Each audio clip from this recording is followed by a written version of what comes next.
When we talk about family, Sadhguru, there are few things that have always intrigued me, and I seek answers, or rather validation from a higher energy such as yourself. It's like I've always questioned why there's an organic distance between a father and son, why there is always that angst in that relationship. And I'm sure there are many in this house that have experienced that emotion in their own homes, in their own environment. Where do you think the origin of that distance came? Because every generation makes the same mistake which means they're not learning at all. Yeah.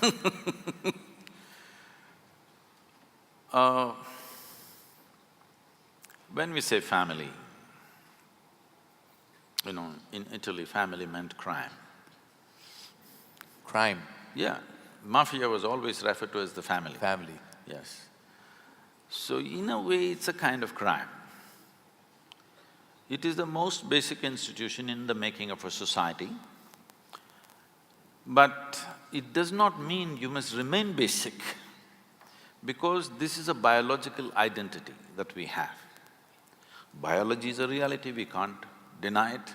Obviously, this was in some way, at least to a certain extent, our parents gave this to us, one part of it at least. Today the way it is, the way it looks is essentially because of them. Well, it was given to them by somebody else, that's another point, but to us it was given by them. So it's a biological identity. This limiting oneself to one's biological identity for an entire lifetime is a crime, because it creates so many things. In this country has suffered a lot from a long time. Just now you released the Mahabharata video. Entire Mahabharata is family problem. It is Dhritarashtra syndrome. We are still suffering. My son is best, no matter what. Even today we are suffering the same thing. My son is best and he should become the king no matter what. It's not Some sons haven't managed very well, some have. So, family is a basic identity that we are born with. It's a wonderful thing when you're a child, because without that family support, you wouldn't be who you are today in many ways, okay? With all due respect and regard and great respect for the family, because human creature is born in such a way that as soon as you fall out of your mother's womb, you're not ready to get up on your feet and do things like other creatures. It needs a long gestation period before a man becomes a man or a woman becomes a woman. There is a long period where the incubation of family is most important and vital, there's no question about that. But you're supposed to grow beyond that identity.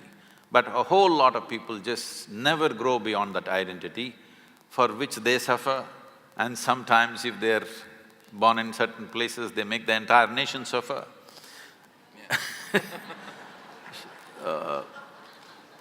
You are supposed to grow out of that.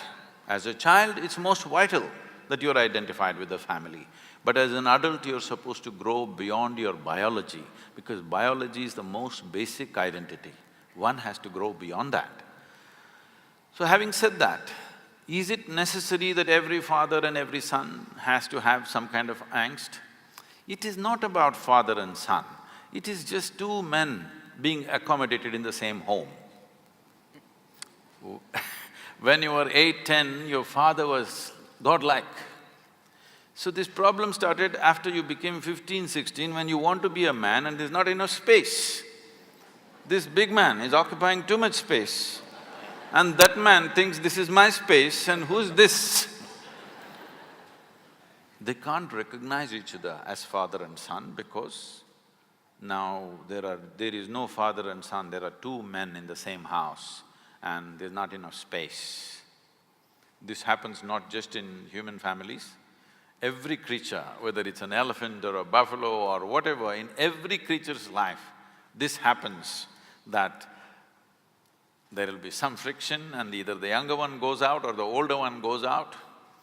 This happens everywhere, because this is not a problem between father and son. This is two men trying to share the same space and the same woman, called mother to one and wife to the other. Two men. Well, that certainly breaks a very strong myth that this country is operated with, because the problem was always meant to be two women uh, in the same house, and you just changed it on his head, which I believe is true. Because I believe the problem lies in the fact that two men can't be No, it accommodated. also happens between women in a different way. Yeah.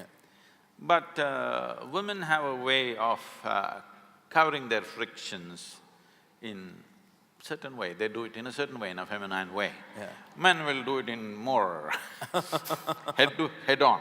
Yeah. Head-butting is the man's way. Woman's way is different. She will do it differently, but the friction happens.